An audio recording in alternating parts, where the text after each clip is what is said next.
అందరికీ నమస్తే. బీఆర్ఎస్ నుంచి కవిత సస్పెన్షన్.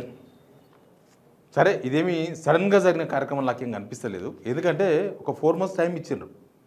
ఆమె 4 months నుంచి మాట్లాడుతూనే ఉంది. సరే, ఒకసారి తప్పు జరిగితే సరిదిద్దుకోవచ్చు. ఏ పార్టీలో అయినా పార్టీ వ్యతిరేకంగా మాట్లాడితే వాళ్ళ మీద వేటు వేయక తప్పదు. బీజేపీ నుంచి రాజాసింగ్ను, అంతకుముందు మన కేంద్ర సహాయ శాఖ మంత్రి బండి సంజయ్ని కూడా సస్పెండ్ చేసింది బీజేపీ నుంచి.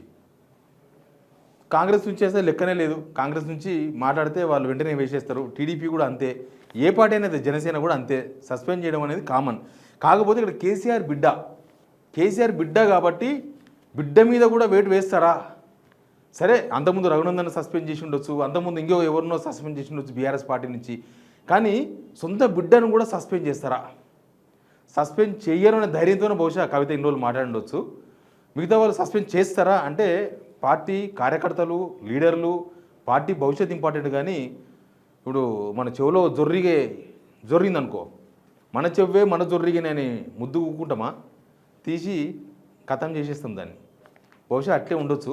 ఎనీవే, అసలు ఏం జరిగింది, ఆమె సస్పెన్షన్ తర్వాత ఏం జరిగింది అనే విషయాలు చాలా ఇంపార్టెంట్. సస్పెన్షన్ కొద్దిగా ముందు ఏం జరిగింది, తర్వాత ఏం జరిగింది, అన్ని విషయాలు మాట్లాడదాం. వాస్తవానికి అతి దగ్గరగా మాట్లాడదాం. మీరు వీడియో సబ్స్క్రైబ్ చేయండి చూడడంతో పాటు.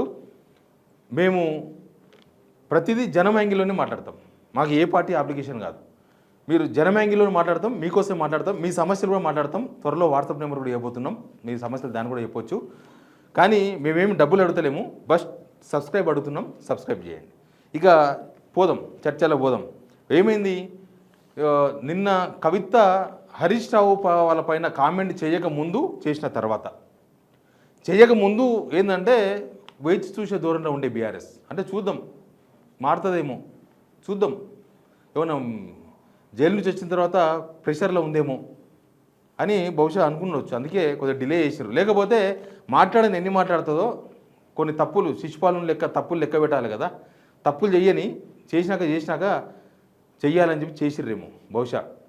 ఆమె కేటీఆర్ నిన్న నుంచి ఫామ్ హౌస్లోనే ఉన్నారు, కేసీఆర్ దగ్గర ఉన్నారు. చాలా సుదీర్ఘమైన చర్చల తర్వాత కవిత మీద సస్పెన్షన్ ఆర్డర్ విడుదల చేసిన వాళ్ళు. ఆమె మాట్లాడింది కదా, మాట్లాడిన దానిలో లాజిక్ కూడా లేదు. ఇప్పుడు హరీష్ రావు అవినీతికి పాల్పడ్డాడు కాబట్టి ఆయనను ఇరిగేషన్ మినిస్టర్గా తప్పించారు, రైట్? ఆమె మాట్లాడిన మాట. మరి తర్వాత ఫైనాన్స్ మినిస్టర్గా చేసిండ్రు కదా. వాళ్ళు అవినీతికి పాల్పడితే మళ్ళీ ఫైనాన్స్ మినిస్టర్ ఎట్లా ఇస్తారు? ఇరిగేషన్ డిపార్ట్మెంట్లో ఎవరో ఇవ్వాలి, ఫైనాన్స్ డిపార్ట్మెంట్ ఆయన దగ్గరనే ఉంటుంది. అన్ని డిపార్ట్మెంట్లు ఫైనాన్స్ డిపార్ట్మెంట్కి దగ్గరికి రావాలి కదా. ఆ లాజిక్ మర్చిపోయింది మేడం. తర్వాత ఇక ఏంటి అసలు కవిత ఎందుకు మాట్లాడింది? ఇది ఒక పెద్ద $1 మిలియన్ ప్రశ్న. కవిత ఎందుకు ఇంత ధైర్యం చేసి గత 4 నెలలుగా మాట్లాడుతుంది? ఎందుకంటే ఇదేం బీఆర్ఎస్ చచ్చిపోయి లేదు, పోనీ బీఆర్ఎస్కి భవిష్యత్తు లేదు అనేటట్టు లేదు. బీఆర్ఎస్కు ఒక 60 లక్షల మంది సభ్యత్వం ఉన్నది. బీఆర్ఎస్ నిండా కార్యకర్తలు, బీఆర్ఎస్ సోషల్ మీడియా ఫుల్ యాక్టివ్గా ఉన్నారు. జనం కూడా మళ్ళీ కేసీఆర్ని గుర్తు చేసుకుంటున్నారు, కాంగ్రెస్కు ఓటు వేయమంటున్నారు. ఇట్లాంటి పరిస్థితుల్లో కవిత ఎందుకు మాట్లాడింది అనేది ఒక పెద్ద $1 మిలియన్ ప్రశ్న. ఆమె ప్రెస్ మీట్ పెట్టినప్పుడు ఎవరిని అడిగితే చెప్తే చూద్దాం. కానీ ఆమె చదువుకున్న ఆమెనే కదా, బాగా చదువుకున్న ఆమె, తెలిసిన ఆమె. అవసరమైతే పార్టీలో ఎవరైనా తప్పుగా మాట్లాడితే పిలిచి వాళ్ళకు హెచ్చరికలు జారీ చేసే స్థాయిలో ఉన్న కవితనే తప్పులు చేస్తే ఆ తప్పులే జరిగినాయి. ఇప్పుడు ఆ తప్పులతోనే లాస్ట్కి పార్టీ నుంచి సస్పెన్షన్ కావాల్సి వచ్చింది. ఇప్పుడు commission 20 months, PC Ghosh commission 20 months పోరాడింది, విచారించింది. వాళ్ళకు ₹1 ఎక్కడ ఏం దొరకలేదు.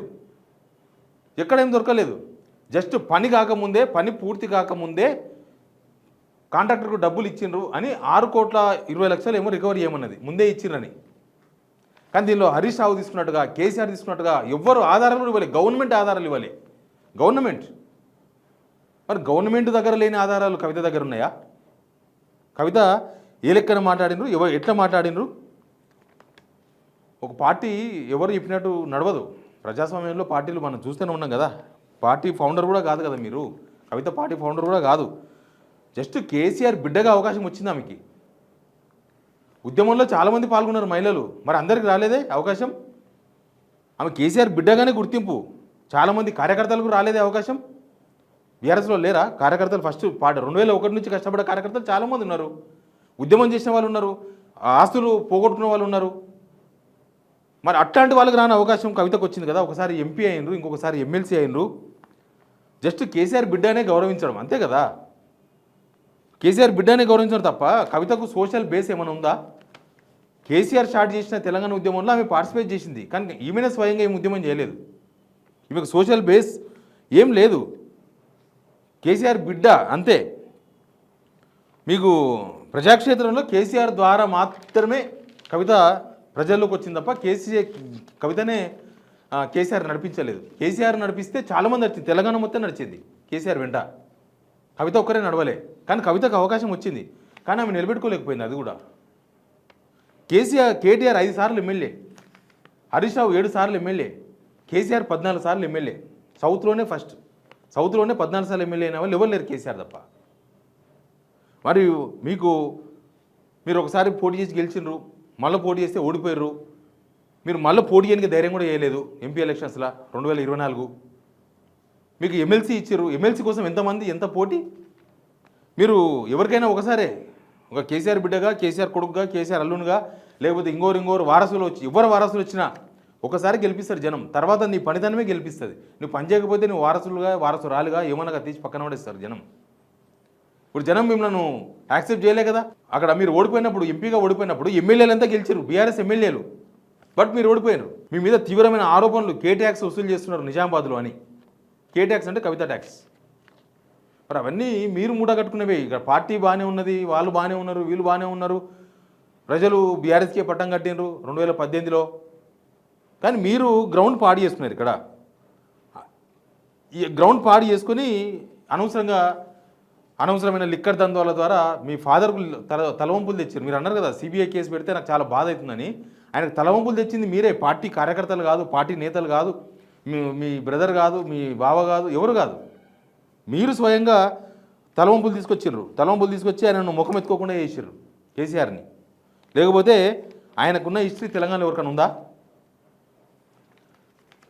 రేవంత్ రెడ్డి ఇంకో 100 సంవత్సరాలు పాలించని తెలంగాణని, ఆయన ఉద్యమకాడు అవుతాడా? తెలంగాణ తెచ్చినోడు అవుతాడా? ఇంకెవరు అవుతారు? ఆయన తెలంగాణ తెచ్చినోడు అవుతారా?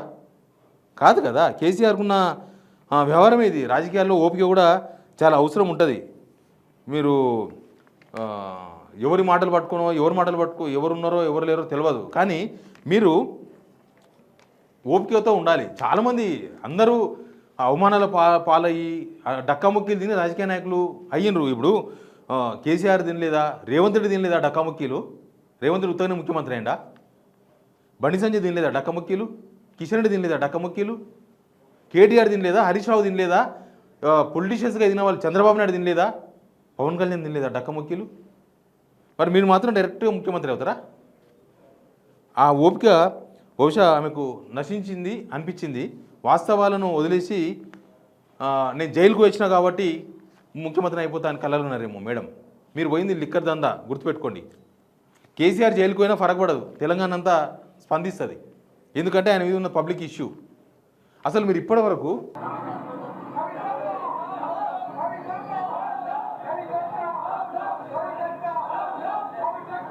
సినిమాను అభిమానించిన వాళ్ళే ఇప్పుడు మంట పెట్టేసింది.